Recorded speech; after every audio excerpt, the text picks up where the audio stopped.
talk with every sip and laugh. Coffee's the fuel, martini's the craft. Conversation swirling in the cool night air. Talk the walk, we're going somewhere.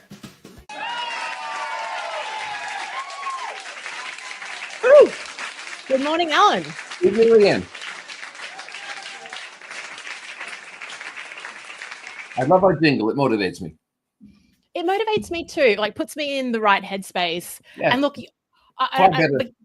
Far better than Taylor Swift. First controversial statement of the call. I'm sure there will be many more. Only 12 seconds. Yeah, like 12 seconds in. That's a record, I think, for this. Hey, great to see you. I mean, last time we spoke, you've done so much in that time. You've been to the Galapagos Islands. Tell me what you've done since we've last. Well, my wife and I went to Buenos Aires I had some business there, and then we, saw the place. I was there 30, 40 years ago, but she's never been. And then since it was sort of on the way back, we went to the Galapagos, and we flew to Quito and then Baltra, and we did the Galapagos for 3 days. And in the middle of the jungle is a Chateau and Relais lodge, absolutely wonderful facility in the middle of the jungle. They had a 145-foot yacht that they owned their guests went on and, went to another island, for example. We were fortunate, just lucky. We got the owner's stateroom. It was unbelievable. And the food was magnificent. The food was much better in the Galapagos than in Buenos Aires. Well, look, I thought, we're connected on Facebook, and I thought I'd follow you for all your sort of business advice, but really I follow to see what you're eating and where you're going. I'm a lifestyle guy. You are a lifestyle guy, and you've also run a masterclass in Newport that you've just it finished this morning here. Yes, 2.5 days, masterclass 4. This was. We had a great group, and it was tremendous. And that's another Chateau and Relais property out there. So we had just a fabulous time. Yeah, amazing. Now, today's topic, it's pretty current because you've just come back from South America, around how to score international gigs. And if you are joining us live, let us know if there's anywhere you could work. Where would it be? Which country would it be? Alan, is there a country on the list that you wish you could, you haven't yet worked at, but you think I'd love to just go there and do some, not even work, maybe just travel, because you've been to so many? Well, for example, my wife and I really love Italy. My wife's Italian, back to the Medicis. And, we've been to Italy 12 or more times. I've never worked there, but that's okay. But, I've worked in odd places. I've worked in Denmark, for example. I've worked in Singapore. I've worked in Bora Bora. And so, I've worked in very interesting places where I also love to go. Yeah. But, it's a great life. Yeah, it is a great life. We love it. It's going to be fun sharing some tips on how we do that. I've worked in Singapore as well. Bora Bora would definitely be on my list in terms of places to work. So let us know where you would like to work. Just a quick one, Alan, before we jump in. I was at a business lunch yesterday. It was like leaders and also fellow consultants. And Kat Mason, who hosted us, shout out to Kat. She went around the room introducing everyone, and she introduced me. It was really nice. And then she's like, oh, and by the way, I can't believe it, Leanne does this live stream with Alan Weiss. And that was part of my introduction. And they were like, who's Alan Weiss? She's like, he's the Oprah of our world. So I just thought you are, that's pretty funny. Now, I'm being introduced. I'm going to raise my appearance fee, Yeah, that's right. Well, you're building my social proof as well. So, and I think, social proof has a lot to do with this stuff around international gigs. So it might be fun to kick off talking about our international gigs, and maybe the first international gig that we got. Alan, what's your story on this? When did you first travel? The first international gig I got, that was when I was working with a firm in Princeton in the 70s, and it was a global firm. And so I remember the first trip I took for them was to Florida, and the first overseas trip, I won't count Canada, not out of lack of respect, but it's not overseas, for me. I believe it was London. How did that feel at the time? It was exotic, and we're talking in the mid 70s here, and it was wonderful. And it wasn't a world that eventually, Leanne, I was in charge of Latin America, I was in charge of Asia, and then I was in charge of North America. And I had 36 square million miles of ocean under me. In fact, I ran Australia. The managing director in Sydney reported to me. But it wasn't a world then where everybody spoke English like they do today. And a lot of I learned rudimentary Spanish. I couldn't conduct business in it in Latin America, but I could, get a meal in a hotel and find the bathroom. Yeah. Yeah. Interesting. That's one of the complexities as well, obviously, working internationally. It's similar for me working in a global organization. So I joined a global company. I remember in my second week there, my manager was talking to someone, the senior legal counsel, and she's like, "Oh yeah, I think I'm going to Mongolia next week, but I'm not too sure."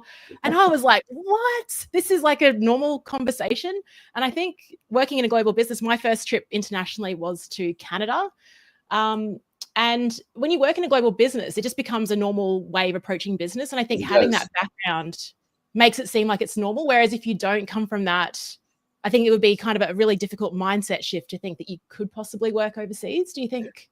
Do you speak another language? No, just Australian English. I was responsible for Japan, and there wasn't much English spoken at the time I was running that part of the world.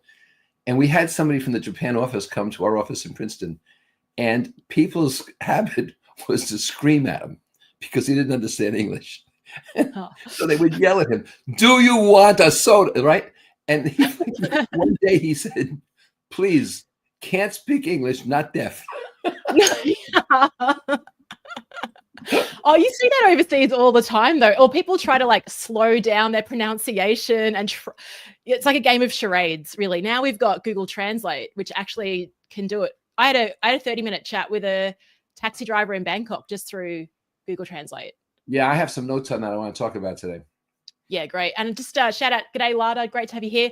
Lada's from Sydney, speaking internationally for the first time in June. And while I've had international consulting clients before, I'd love to call in more moving forward. Lada, let us know where you're traveling to, and congratulations on that. That's really exciting. Alan, is scoring international work, is there strategy involved, or is it just serendipity like a lot of my stories have been? Well, it's both.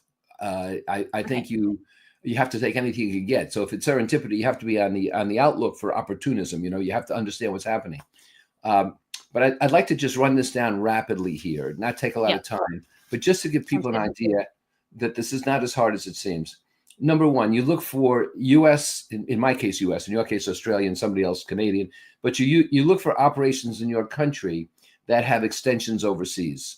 So, if I work for State Street Bank here, they had business, for example, in Sydney and elsewhere. You look for foreign operations that are here. So you're working for their extended offices, not their main office. You can work through U.S. consulates. So, for example, when my clients in Germany come here, I advise them to go to the German consulate in San Francisco or New York and get some connections for business. We can do the same with U.S. consulates or Australian consulates or whatever. If you're on a vacation and you're staying in a hotel, find out a way to talk to the general manager. It's usually not very difficult. And say, I would love to promote your hotel. I have people who would love to stay here. Give me some contact information. Oh, and by the way, I wonder if you could do me a favor. Who would you suggest I speak to here about a business affiliation? So you establish a quid pro quo. I did that once. I got a strategy assignment with the hotel. Hold global remote programs. So if you're doing a program, as Leanne and I are right now, make sure you have a global audience, which means you have to advertise it globally. When I do my Zoom sessions once a month, I have people from all over the world. Speak at international programs. Speak for free. For example, in India, they have a lot of these. And in other countries where they're doing an international symposium on X, Y, or Z, see if you can get on the agenda, even as a concurrent speaker.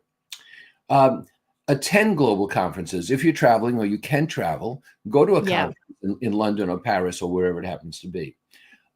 Start now, in my case or Leanne's case, start with English-speaking countries. I wouldn't start with, say, France, which primarily speaks French, but South Africa speaks English, and Canada speaks English, Australia, New Zealand, and so forth and so on. And by the way, an interesting thing on my trip here in Ecuador uses the U.S. dollar, and English is spoken very commonly. So that it's an easy country in that respect. Access trade commissions. Trade commissions will help you understand the connections you can make in other countries. Make your website multicultural and multilingual. Now, I will tell you something, and we all know now that Apple and other technology companies translate things instantly. They'll make an earpiece which translates for you. I just put AI on my site, and it's AI Alan Intelligence. It's at alanweiss.com. AI is on my site, and what really sold me on investing in this is that it can respond in almost any language in the world. Sanskrit, Arabic, you name it, any language. Yeah. Yeah. So make sure that you have those capabilities somehow and somewhere. You know, my publishers have translated my books into 15 languages, for example. Write for international publications. They love to get input from people outside the country and their perspectives. And then the final thing I'll mention to you, and I have not vetted this, but just to mention to you, there are companies like Upwork and TopTal and others that they claim will set you up to work in other countries. So that's my quick list. Yeah, cool list. And there's some stuff like the hotel thing I really like. When you're in a nice hotel, and on a recent trip to Thailand, I actually left my book for the general manager. I couldn't speak to him, but it was just a little way of getting in touch. The thing about opportunism, I think that's been probably my strategy. And my first gig, so the reason I didn't want to leave my job is because I got to travel internationally. And my biggest fear was, if I have my own business, that's never going to happen. But my first client was a client that worked in Singapore, India, Hong Kong. And that came out of a conversation I had so I was working for a business with a parent company. And shout out to Ray Lee, who might be watching this. We're connected on LinkedIn. We were having a cocktail on my last week of work. And she's like, what are you going to do? Where do you want to be in 5 years? And I was like, oh, I don't know, but I love being in Asia. And then she's just like, oh, would you like to run our leadership programs out of Asia? I was like, yeah, I love that. And that's how it happened. But I think, I could have answered that with like, I don't know. I'm just, I could have answered that an infinite number of ways. But the fact that I was projecting that I wanted opportunities, to go overseas, like really just led to that option. You never know. That's great. Yeah, it was. Yeah, it was really great. So Lada shares that she's speaking at the Business Change and Transformation Conference in London in June. And one of the tips you spoke about, Alan, was, just putting your name forward to speak at conferences. So yeah, I spoke in Omaha at the Gallup Clifton Strengths Conference. Well, and you need to network like crazy at these, because you're there. And so you can press the flesh, you're there. So you got to network like crazy and find buyers and introduce yourself and set up a subsequent meeting. The subsequent meeting can be by Zoom, doesn't matter. But you really need to do that. So, and you need to talk to the organizers and say to them, hey, I'm here to help out. I'm speaking for you. Maybe you're doing it for free. Who would you recommend I speak to? And can you introduce me? Yeah. Alan, I know you talk about like the 5 different ways of getting business, and it sounds like networking isn't your favorite avenue. Like networking is not my favorite. And fortunately, there were 6 ways. So I still have 5 left. Fantastic. Lara's got a follow-up comment. What were Alan's platforms? Upwork. Is it TopTal or Top Talent? What was the second? Upwork is correct. And the other, I'll spell it for you. T as in Tom, O, P as in Peter, T as in Tom, A-L, TopTal. I think it stands for Top Talent. Yeah, fantastic. Now, I think something that kind of might limit people is thinking, do you have to be like famous in your home country before you go global? I think I obviously know you don't need to be famous. What would you say? Well, I don't think you need to be famous, but it helps. And so if you have books, if you have a strong brand, if you have a lot of IP that's used, you have a much better chance because people love to get quote unquote foreign talent, foreign expertise to have diversity and to have variety. So it really helps. And if you have a book that's translated, that really helps. I was speaking in Caracas years ago, and during the break in the morning, 250 people in the room. During the break, somebody ran out to a bookstore and got one of my books in Spanish and asked me to sign it. So I think part of the draw in my being there was I had 1 or 2 books at the time in Spanish. Yeah, for sure. Now, again, this might sound a little bit, you're in America. The US has such a present, business, international business, it's all happening in the US. When a US consultant goes anywhere else, it's kind of like you've got that inbuilt status. Am I right or wrong when I say that? Well, I think it's a big help. However, my clientele, my entrepreneurs are global. You know this, like yourself. And what I tell them is that the converse of that is that Americans love value, and they're not particular about where it comes from. There's not a prejudice here. And it doesn't matter how old you are or where you grew up or, your ethnicity or anything else. People really treasure value here. And Americans start to hear the same old, McKinsey and Deloitte and the big companies. And then something catches on, a servant leadership, which is as stupid as can be, but nonetheless, servant leadership, whatever it is. And so somebody comes in from another country and says, well, here's what we're doing. And all of a sudden, people say, well, we can use that here. So yeah, I'll tell you one more thing, though, about the United States. I have a lot of Canadian clients, and they ask, how can I market better? I tell them all the same thing. Go south. You got 30 million people, and we have 330 million people. What does Australia have? 30 million, 28 million? I don't know. No, we got like 27 million. And so you want to go after major markets. Yeah. And the US is the major market. And so you can make inroads here quite easily. And the thing is, if you're from another country and you have clients in the US, it's easier to get clients elsewhere then again. Correct. And my first US client, so this was, again, my opportunism or just like the network relationships. I joined an online business community. This is back in 2020. And there's a forum, much like Alan's forum, and I'm just in there, just sharing stuff. And a lady in New York State was like, oh my gosh, you do this, you help people run better meetings. I've got a client that needs that. So she referred me into this client, and that's the client that ended up flying me over to New York to run some workshops. So again, it wasn't, I think we think, we need to put on all this effort, but a lot of we need to scale the effort, but it is a lot of the time, just personal conversations and interactions that it's a relationship. Like that. It is yeah. And today with the advent of remote work and with the advent of instant translation, more or less, it is easier to do business with other countries than ever before. Yeah, I'm wondering if that's the same case for American now. I think with all the policies about foreign work and stuff, but we're not talking about that today. Let's change topic and to say hey to Dee Dee, who's joining us. Always great to see you, Dee Dee, and let us know where you would love to work. I think you mentioned London in the comments. What do you think the biggest mistake is that people make when trying to expand globally? They're too timid. They don't think enough of their value. They think it won't translate well, or they think that you have to have some kind of in. Actually, you have an advantage being from outside the culture. You have an advantage if you've got, a good ideas and a track record, and you've got some clients in your home country. And so you can't be timid about this. You have to, it's like any kind of marketing. I just finished 2.5 days doing master class here, and you have to be bold. You have to assert. And so I think that's the big problem, because in the old days, quote unquote, it was harder to travel overseas, frankly. And there were more barriers, more red tape. And there were more problems accepting another culture and another language. Most of that's gone today. Yeah. I was going to say with the exception of the French, but I won't, because that will irritate some people. So I won't say that. But you didn't say that. That never happened. No, I was just thinking.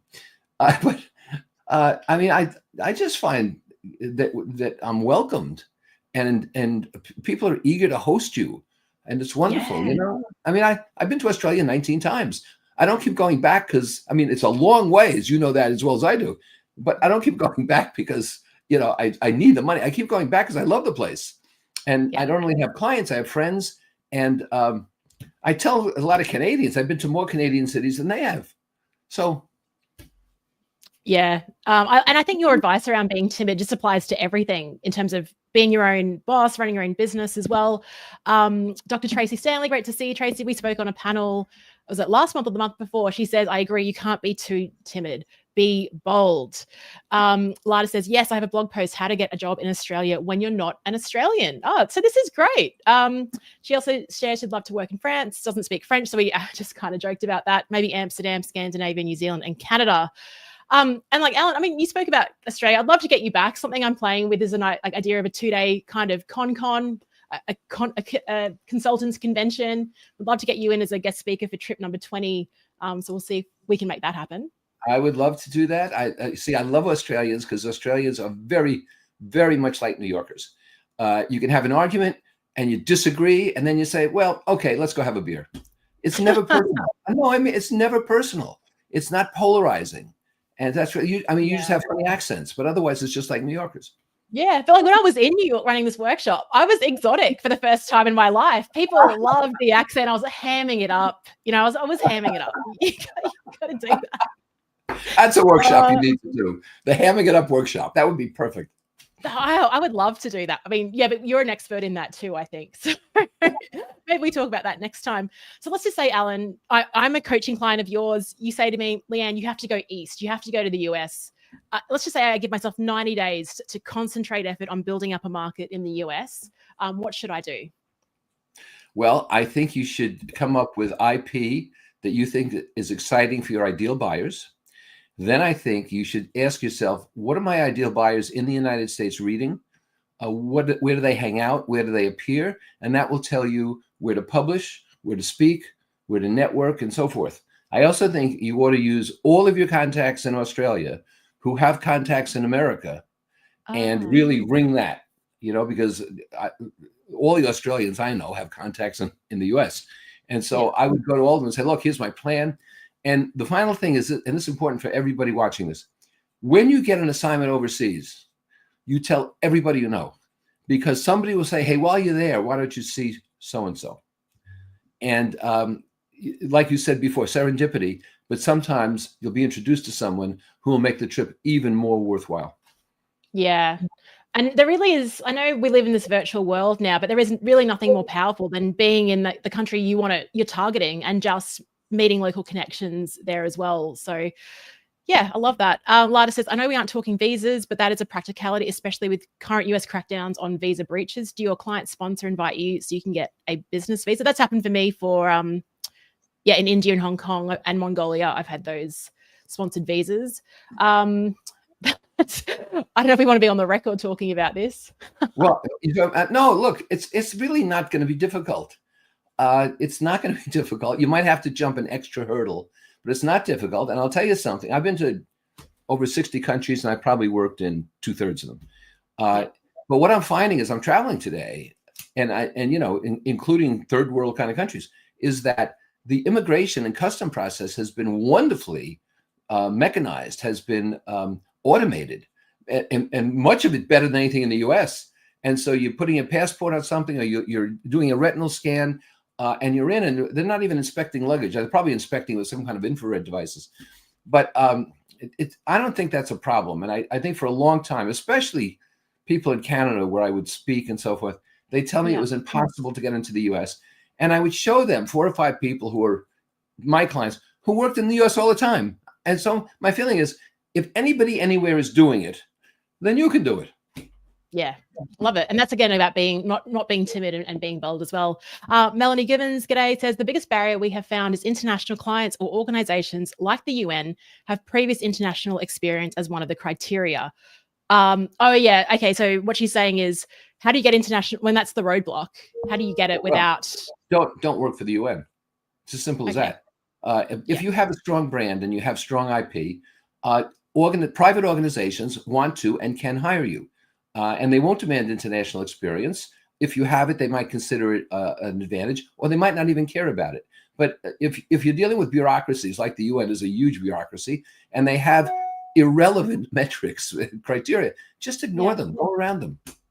Love it. Just have a side quest. And even look, I know one of the things, it's not a KPI for you, but I know that you love talking about it, is like the amount of global people that have signed up for a program. Like you have a metric, you're like, oh, over 30, and I was looking, I was like, oh, okay. So I actually looked at my email list and I was like, how many different countries are represented here? And I had 62 different countries represented on my email list. And I was like, oh my goodness, there's people already within my network. Like that opens up global opportunities as well. And I think we're talking about international work. One of the things that I've been really bad at, to be honest, is networking in my own city of Brisbane, because I'm just so busy trying to pursue stuff everywhere else because it's more exciting for me. Well, I think that we're all eager to work close by, but travel really broadens us as well, and it adds to our value, and they're not mutually exclusive, you know? Yeah. So my wife and I flew these 13,000 miles, and it was a little bit, I mean, I travel well, but it was still hectic. Yet I, in retrospect, I would never have turned it down because it was so valuable to us. Yeah. And I think it makes us all more valuable to others in seeing these examples. And I'll tell you something, and you know this better than I do. When you stand on the Great Wall of China, you realize that every picture you've ever seen of it is insufficient. When you're staring at an iguana in the Galapagos, you realize that all those films you've seen of iguanas are insufficient. There's nothing like being there in person. So it broadens us and it makes us more valuable. And I think it's just a great development experience. Just you mentioned 62 countries. Just today on one of my passive platforms, I got somebody joining from Uganda, and that was my 60th country on those platforms. It also tells me that all of these people on your list and on my list, and I'm talking tens of thousands, they all speak English. You know that. Yeah. They wouldn't be reading the newsletter, for example. Yeah, that's actually, really a really good point. And if you are here live, we're going to close soon. Just let us know if you have any more questions. I guess, you know, in terms of entry points into various countries, did you ever, actually, no, I might actually go to this question I wanted to ask you, because I've seen you, you know, when you were in Australia last time in Brisbane, what year was that, 2023 or 22? We brought you. Well, the Brisbane was the last place I was in Australia. So yeah, it's probably pretty recent. Yeah. And I know you were basically running all-day sessions off the back of little sleep. We're talking about all the great things about traveling internationally, but, you know, I've run workshops off maybe an hour's sleep, you know, 5-day events, just haven't been able to get in the time zone. Have you had the same experience? Yeah. I mean, normally, if I'm traveling to Europe, I have a day acclimation. If I'm traveling to the Far East or Australia, I allow myself 2-day acclimation. But that's in the perfect world, you know. So I had a group I was meeting with in Sydney, and the plane was late. It was delayed by a day because of thunderstorms in the U.S. And then, you know, the time changes, the seasons change, everything changes going to Australia. And I got in at 6:15 in the morning for the 9 o'clock meeting supposed to be that morning, and the group assumed I wouldn't be there. And so I went to the hotel, one of my favorite hotels. It's down on the rocks there. It's at the Park Hyatt in Sydney. It's by the Opera House. Oh my God. I love that. So I knew the general manager. I stayed there before, and I said, look, I got to be out of here again in an hour. So they got the breakfast together for me. I got cleaned up, and I showed up at the meeting, and they were flabbergasted. And they were just flabbergasted that I made the meeting. And they expected me to collapse. But when I'm with people, I get energized, you know? So, I mean, when I'm delivering something, whether it's a speech on stage or I'm working with a group or whatever, I really get energized. So you do what you have to do. Yeah, you do. I find that it's not even the meeting. It's like on the way to the meeting, I'm like, oh no, I don't feel well. But once I'm in there, once I'm around people, it's like a whole new, it's like I've had, you know, just Red Bull injected into my bloodstream. Yeah, and so that's great. Dee Dee shares, quick question, around income taxes and foreign travel work. I'm working with a US client now. I just filled in a W8BENE form, which is around, I'm an Australian business, I'm doing work in the US, I'll pay taxes here. It's different for each country, I imagine. Well, I bill in US dollars and I get paid on US soil. I get checks or bank transfers. So I never get paid in a foreign country. And so I just pay US income tax. That's simple as that. Yeah. Same. Well, Australian would be my equivalent. Joseph Jackson shares, very interesting conversation. Good work. Thank you. Thank you, Joseph. For the Yeah, great. Let us know, are there any specific topics you'd love us to explore in the next Talk the Walk episode? Alan, I would love, I can get the transcript from this and then pull out all the action items to take following this. And I might even share that in the notes of this. So thank you so much. And I'll send you this too, so you have it. Okay. Well, I wonder what is faster, the transcript or you sending that to me? I would say Alan. I'd bet on Alan every time. If this is like Zoom and it made its own transcript, then you have it. That's right. Yeah. Okay. Adrenaline rush. Oh my head. You're gonna give Leanne a big head. Come on. Yeah. You're gonna give Leanne. Watch it. Leanne will get really, you know. Well, my goal is that you're walking down the streets of New York and someone says, oh my gosh, Alan, do you live stream with Leanne Hughes? That's like, can you imagine? So funny. It'll happen. Thanks so much. I said to the group today, you know, I got to do this LinkedIn TV thing that Leanne and I do. And a couple of people in the group said, "Oh yeah, we listen to that." Oh, that's fantastic. Yeah, thank Yeah. you. And we're obviously here because you're here. So Jim, Suzanne, Lata, Joseph, Melanie, Dee Dee, Tracy, everyone that's joined us today, cheers to you. Thank you for joining us for the conversation. And let us know if you do get an international gig off the back of one of the strategies we shared today. We'd love to hear that. Absolutely. Yeah. Thank you for being Lisa, here. great to have you here. Thank you. Cheers. Cheers.